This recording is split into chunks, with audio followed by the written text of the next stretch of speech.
Assalamualaikum warahmatullahi wabarakatuh. Perkenalkan, nama saya Fatul Rizky Arei dengan NIM 2024-21287. Jadi di sini saya akan mempresentasikan hasil dari kerja saya, yaitu dengan tugas penegakan hukum lingkungan administrasi, penegakan hukum lingkungan perdata, dan penegakan hukum lingkungan pidana. Pertama-tama kita akan masuk ke dalam penegakan hukum lingkungan administrasi. Pertama yaitu tanggung gugat pemerintah. Tanggung gugat pemerintah dalam hukum lingkungan administrasi merujuk pada kewajiban negara untuk menjamin perlindungan dan pengelolaan lingkungan sesuai ketentuan peraturan perundang-undangan. Dasar hukumnya, Undang-Undang Nomor 32 Tahun 2009 tentang Perlindungan dan Pengelolaan Lingkungan Hidup, PP Nomor 22 Tahun 2021 tentang penyelenggaraan perlindungan dan pengelolaan lingkungan hidup. Kewenangan pemerintah, Pasal 63 Undang-Undang PPLH menetapkan kewenangan pemerintah diantaranya: 1. Mengembangkan dan melaksanakan kebijakan pengaduan masyarakat. 2. Melakukan penegakan hukum lingkungan hidup. Pengawasan oleh pemerintah berdasarkan pada Pasal 71 sampai 72 Undang-Undang PPLH. Pemerintah wajib melakukan pengawasan ketaatan terhadap izin lingkungan. 2. Pengawasan dilakukan oleh menteri, gubernur, atau bupati atau wali kota sesuai kewenangannya. Kewajiban pemulihan lingkungan. Sesuai pasal 215 PP nomor 101 tahun 2014, pemerintah bertanggung jawab memulihkan lingkungan jika pelaku pencemar tidak diketahui. Asas-asas yang dianut. Undang-Undang PPLH mengadopsi asas Deklarasi Rio 1992, antara lain asas kehati-hatian, asas keadilan, Popular Peace Principle, asas partisipatif, asas tanggung jawab negara. Selanjutnya, contoh kasus. Contoh kasus terkait tanggung jawab pemerintah, kasus lumpur Lapindo 2006. Pemerintah ikut bertanggung jawab dalam proses penanganan dan pemulihan lingkungan akibat semburan lumpur Lapindo di Sidoarjo, terutama melalui Badan Penanggulangan Lumpur Lapindo. Kedua, gugatan administratif. Gugatan administratif adalah gugatan terhadap keputusan atau tindakan pemerintah dalam bidang perizinan lingkungan diajukan oleh PT UN. Dasar hukum, Pasal 93 Undang-Undang Nomor 32 Tahun 2009. Selanjutnya, Undang-Undang Nomor 5 Tahun 1986 junto Undang-Undang Nomor 51 Tahun 2009 tentang PT UN. Objek gugatan administratif. Gugatan dapat diajukan atas penertiban izin lingkungan tanpa AMDAL, izin kegiatan tanpa UKL-UPL, izin usaha tanpa izin lingkungan. Pihak yang dapat menggugat berdasarkan pasal 93 Undang-Undang PPLH, setiap orang yang dirugikan dan organisasi lingkungan. Contoh kasus gugatan administratif yaitu kasus pabrik semen Kendeng tahun 2017. Warga dan aktivis menggugat izin lingkungan pabrik semen. Mahkamah Agung memutuskan bahwa izin lingkungan harus dicabut karena cacat prosedur. Yang ketiga, Peradilan Tata Usaha Negara atau PT UN. PT UN adalah lembaga peradilan yang mengadili sengketa antar warga negara dengan pemerintah terkait keputusan tata usaha negara.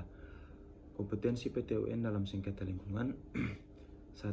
Izin lingkungan. 2. AMDAL dan UKL-UPL. 3. Izin usaha berdampak lingkungan. Kendala dalam praktiknya yaitu hakim bersifat formalistik, minimnya pengetahuan teknis lingkungan. 3. Yaitu batasan objek sengketa. Contoh kasus yaitu kasus kebun sawit di Kalimantan, PT UN Samarinda. PT UN membatalkan izin perusahaan sawit karena tidak dilengkapi AMDAL. Yang keempat yaitu class action. Gugatan perwakilan kelompok atau class action adalah gugatan yang diajukan oleh wakil kelompok untuk mewakili banyak orang yang memiliki kerugian yang sama. Dasar hukumnya yaitu Pasal 91 Undang-Undang Nomor 32 Tahun 2009. Selanjutnya, Perma nomor 1 Tahun 2002. Contoh kasusnya yaitu contoh kasus class action, kasus longsor Mandalawangi, MA nomor 1794 K/PDT/2004. Korban memenangkan gugatan class action dan pemerintah diperintahkan memberikan ganti rugi. Yang kelima yaitu Ganti rugi. Ganti rugi dalam hukum lingkungan ada beberapa jenis. Ganti rugi material, biaya yang kedua biaya pemulihan ekosistem, 3 ganti rugi kerusakan lingkungan. Street liability. Berdasarkan pasal 888 Undang-Undang PPLH, tergugat bertanggung jawab tanpa perlu dibuktikan kesalahan jika kegiatan berisiko tinggi. Contoh kasus ganti rugi yaitu kasus kebakaran hutan PT Bumi Mekar Hijau BMH KLHK memenangkan gugatan dan perusahaan diwajibkan membayar triliunan rupiah untuk pemulihan lingkungan. Jadi kesimpulan dan sarannya itu penegakan hukum lingkungan administrasi merupakan instrumen penting dalam menjaga kelestarian lingkungan. Pemerintah memiliki tanggung jawab PTUN menjalankan fungsi kontrol, kasih action, memberi akses keadilan, serta ganti rugi menegakkan prinsip pencemaran membayar. Sarannya yaitu diperlukan peningkatan kapasitas hakim dalam isu lingkungan, pemerintah kasus memperketat pengawasan izin, masyarakat perlu diberi akses dan edukasi mengenal hak gugat lingkungan. Selanjutnya kita telah selesai ke dalam materi penegakan hukum lingkungan dalam administratif. Selanjutnya kita akan masuk ke dalam penegakan hukum lingkungan perdata. Dalam hukum lingkungan perdata, pengertian penegakan hukum lingkungan perdata. Penegakan hukum lingkungan perdata adalah upaya penyelesaian sengketa lingkungan hidup melalui jalur perdata yang meliputi ganti rugi dan pemulihan kerugian dengan prinsip utama tanggung jawab mutlak. Pasal 88 Undang-Undang Nomor 32 Tahun 2009, di mana pihak yang menyebabkan kerugian bertanggung jawab tanpa perlu membuktikan adanya unsur kesalahan. Mekanisme ini memungkinkan pemerintah, masyarakat, dan organisasi lingkungan hidup untuk mengajukan gugatan perdata untuk memaksa kepatuhan norma, memperbaiki kerusakan, atau mendapat kompensasi atas kerugian yang ditimbulkan. Beberapa berpendapat bahwa gugatan warga negara terhadap pemerintah karena dianggap lalai melindungi lingkungan hidup atau tidak melaksanakan kewajiban hukumnya. Ciri-ciri dan jenis-jenis. Ciri-ciri: tidak perlu pembuktian kesalahan, ada hubungan sebab akibat antara kegiatan dan kerusakan lingkungan, diterapkan pada aktivitas berbahaya dan berisiko tinggi, pelaku wajib memberi kompensasi dan pemulihan lingkungan. Jenis-jenisnya yaitu tanggung jawab yang penuh, pelaku wajib bertanggung jawab total, tanggung jawab mutlak dengan batas kompensasi. Tanggung jawab hanya sampai batas tertentu, misal nilai maksimal ganti rugi. Tanggung jawab mutlak berdasarkan risiko dikenakan pada kegiatan berisiko tinggi, limbah B3, minyak, radiasi, tambang. Selanjutnya, pengertian street liability. Street liability atau pertanggungjawaban mutlak adalah konsep hukum yang berarti seseorang atau badan hukum dapat dimintai pertanggungjawaban atas kerusakan yang terjadi meskipun tidak ada unsur kesalahan, niat jahat, atau kelalaian. Dalam sistem ini, hanya perlu dibuktikan bahwa tindakan yang dilarang telah dilakukan dan menyebabkan kerugian tanpa perlu membuktikan adanya mens rea atau unsur kesalahan. Konsep ini sering diterapkan pada aktivitas yang sangat berbahaya, seperti pencemaran lingkungan dan tanggung jawab produk, di mana pertanggungjawaban tanpa harus membuktikan kesalahan, pelaku otomatis bertanggung jawab jika kegiatan berisiko tinggi yang ia jalankan menyebabkan pencemaran atau kerusakan. Pengertian perbuatan melanggar hukum atau PMH. Perbuatan melanggar hukum atau PMH adalah tindakan yang melanggar hukum, bertentangan dengan hak-hak yang lain, kesusilaan, atau asas-asas hukum umum hukum, dan menyebabkan kerugian bagi orang lain. Pelaku PMH wajib mengganti kerugian yang timbul akibat perbuatannya. Ciri, jenis, dan dasar hukum. Ciri-ciri: harus membuktikan kesalahan pelaku, ada kerugian nyata, ada hubungan sebab akibat, tindakan melanggar hukum atau aktif atau pasif, melalui gugatan perdata di pengadilan. Contoh, pabrik membuang limbah ke sungai sehingga air tidak bisa digunakan. Warga dapat menggugat dengan PMH. Dasar hukum pasal 1365 KUH Perdata. Selanjutnya, pengertian ganti rugi.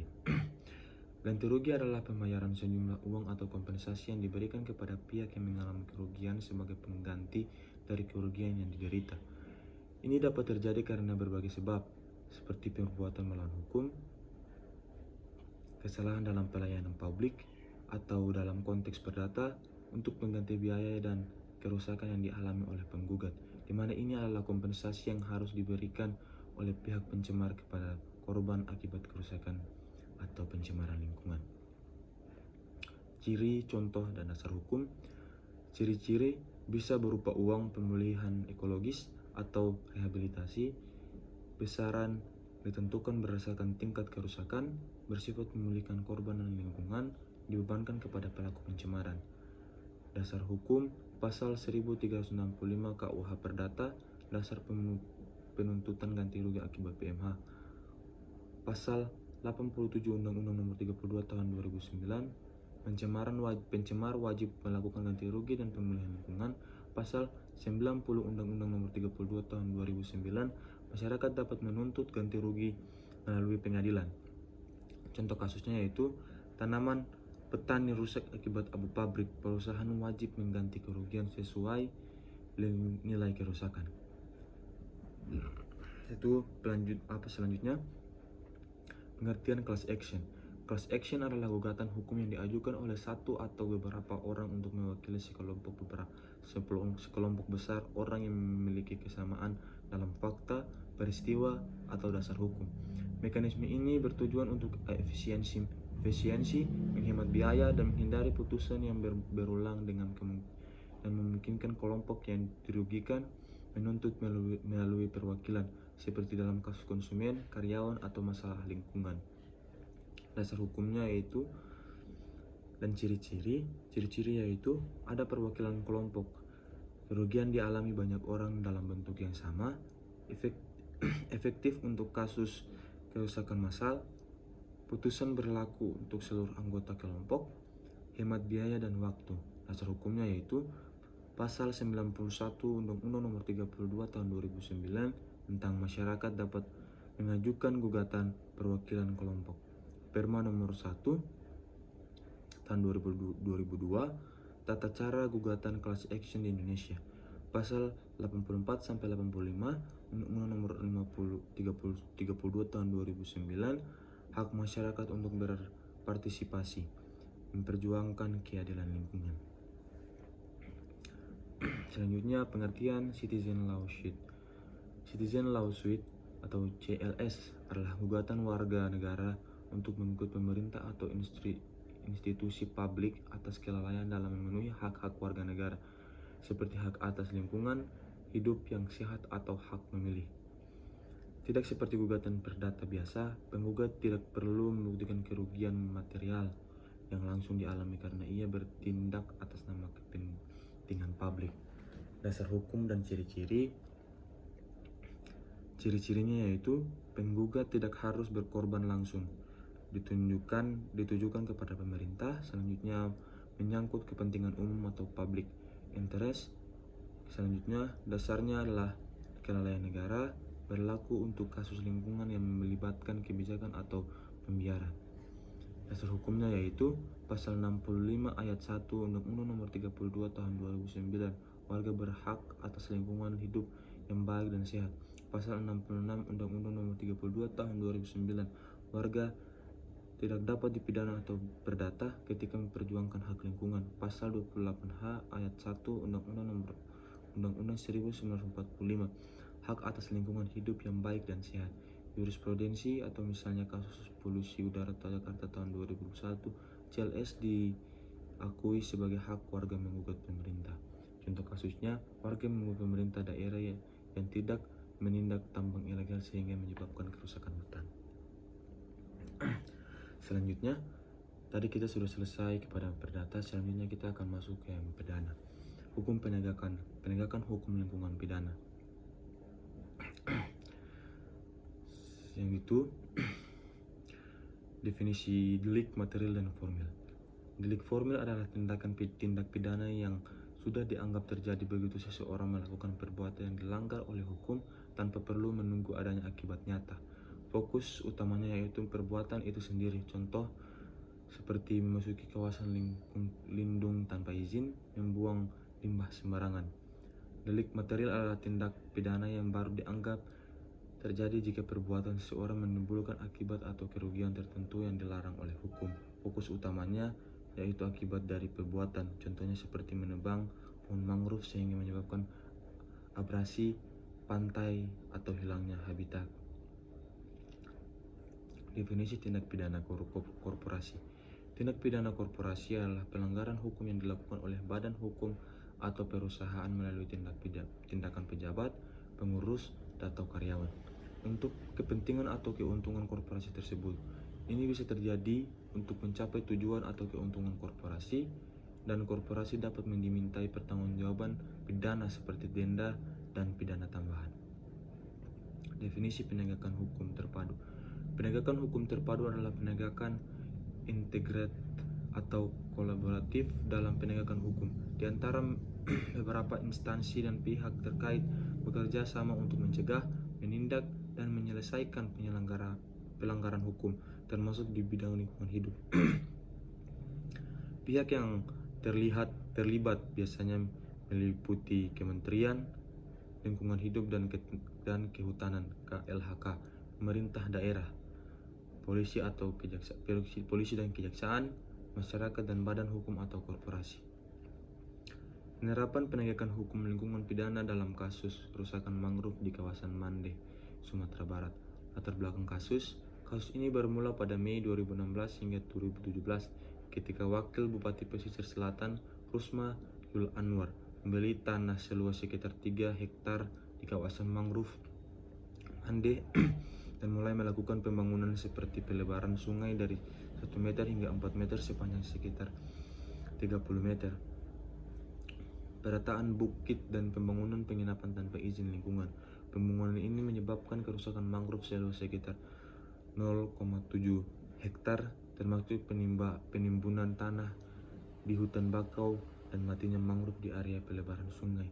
Kawasan Mande merupakan wilayah hutan lindung yang menjadi bagian dari kawasan strategis pariwisata nasional, sehingga kerusakan ini berdampak besar pada ekosistem pesisir dan potensi wisata bahari. Kerusakan mangrove ini juga menimbulkan keresahan masyarakat dan diduga adanya pembiaran atau keterlibatan oknum pemerintah daerah seperti camat dan dinas lingkungan hidup di tingkat provinsi yang tidak menjalankan fungsi pengawasan dengan baik. Jenis delik dalam kasus perusakan mangrove di Mande. 1. Delik formil. Dalam kasus mangrove di Mande, pembangunan tanpa izin lingkungan dilakukan oleh Rusma Yul Anwar termasuk delik formil karena pelanggaran terjadi tanpa harus dibuktikan adanya akibat kerusakan terlebih dahulu. Kegiatan seperti pelebaran sungai, penimbunan tanah, perataan bukit, dan pembangunan penginapan dilakukan tanpa izin lingkungan sehingga memenuhi unsur pasal 109 Undang-Undang Nomor 32 Tahun 2009 tentang usaha atau kegiatan tanpa izin lingkungan. 2. Delik formil. Kegiatan pembangunan tersebut kemudian secara nyata menimbulkan kerusakan mangrove seluas sekitar 0,79 hektar, termasuk matinya vegetasi mangrove dan rusaknya ekosistem pesisir. Akibat nyata ini memenuhi unsur delik material sebagai mana pasal 98 Undang-Undang Nomor 32 Tahun 2009 karena terjadi kerusakan lingkungan hidup yang dapat dibuktikan berdasarkan hasil pemeriksaan dan saksi ahli. Dengan demikian, kasus ini mengandung 2 jenis delik sekaligus, yakni delik formil berupa pembangunan dan kegiatan usaha tanpa izin pembangunan lingkungan, serta delik material berupa kerusakan mangrove yang nyata dan terukur, sehingga keduanya terpenuhi kebersamaan dan penegakan hukum pidana lingkungan dapat dikenakan oleh lebih dari satu pasal. Tindak pidana korporasi dalam kasus mangrove di Mande. Dalam hukum lingkungan, tindak pidana korporasi merupakan pertanggungjawaban pidana atas perbuatan melawan hukum yang dilakukan oleh korporasi atau pejabatnya sehingga merusak lingkungan. Dalam kasus mangrove Mande, Wakil Bupati Rusma Yul Anwar sebagai pejabat yang memerintahkan pembangunan ilegal ikut bertanggung jawab secara korporasi atas perusakan mangrove. Hal ini menunjukkan bahwa pertanggungjawaban hukum tidak hanya melekat pada individu, tapi juga pada struktur kelembagaan atau korporasi yang terlibat dalam kegiatan pembangunan yang merusak lingkungan. Penegakan hukum terpadu dalam kasus mangrove di Mande. Penegakan hukum terpadu pada kasus mangrove Mande dilakukan melalui koordinasi antara penyidik kepolisian, kejaksaan, dinas lingkungan hidup, serta lembaga teknis terkait untuk membuktikan pelanggaran delik formil, delik material, dan tindak pidana korporasi. Proses pembuktian menggunakan berbagai alat bukti seperti citra satelit, foto udara, dokumen perizinan, keterangan saksi ahli, dan hasil pemeriksaan lapangan yang menunjukkan adanya pembangunan tanpa izin serta kerusakan mangrove yang nyata. Sebagai tahap akhir dari proses penegakan hukum terpadu, Pengadilan Negeri Padang menjatuhkan hukuman kepada Rusma Yul Anwar berupa pidana penjara selama 1 tahun dan denda sebesar 1 miliar dengan ketentuan apabila denda tidak dibayar diganti dengan kurungan 3 bulan. Dan putusan tersebut kemudian dikuatkan setelah upaya kasasi ditolak. Dampak dan kerugian dalam kasus ini. 1. Dampak lingkungannya yaitu kerusakan mangrove kurang lebih 0,79 hektar akibat pembangunan ilegal. Kedua, hilangnya fungsi pelindung pantai dari abrasi dan erosi. 3. Menurunnya kualitas habitat biota pesisir. 4. Turunnya daya tarik wisata bahari Mande. Kedua, kerugian ekonomi dan sosial yaitu pendapatan nelayan menurun. Selanjutnya, potensi pariwisata dan ekonomi daerah berkurang, risiko banjir dan gelombang tinggi meningkat, timbul keresahan dan konflik sosial. Solusi penanganan kerusakan mangrove di kawasan Mande. 1.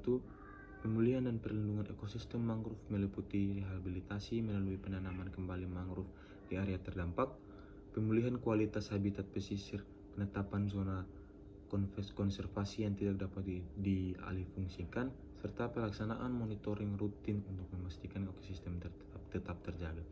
Kedua, penegakan hukum dan penguatan tata kelola kawasan. Dilakukan melalui penindakan terhadap pembangunan ilegal, penguatan sistem pengawasan yang melibatkan masyarakat, penataan ulang tata ruang kawasan wisata sesuai aturan, serta peningkatan edukasi dan kesadaran pihak terkait mengenai pentingnya menjaga kelestarian mangrove. Kesimpulannya yaitu, kasus kerusakan mangrove Mande menunjukkan bahwa lemahnya kepatuhan izin dan pengawasan menyebabkan terjadinya pelanggaran lingkungan, baik delik formil maupun delik material terpenuhi. Dan unsur tindak pidana korporasi muncul karena pelakunya seorang pejabat publik. Penegakan hukum dilakukan secara terpadu hingga Pengadilan Negeri Padang menjatuhkan hukuman 1 tahun penjara dan denda 1 miliar kepada Rusma Yul Anwar. Demikian, kasus ini menegaskan pentingnya penegakan hukum lingkungan yang tegas dan terintegrasi untuk melindungi ekosistem pesisir yang rentan dan mencegah kerusakan berulang. Jadi, tadi itu materi yang bisa dapat saya jelaskan. Mohon maaf jika ada kesalahan dalam pembacaan materi dari awal sampai akhir. Billahi taufiq wal hidayah. Wassalamualaikum warahmatullahi wabarakatuh.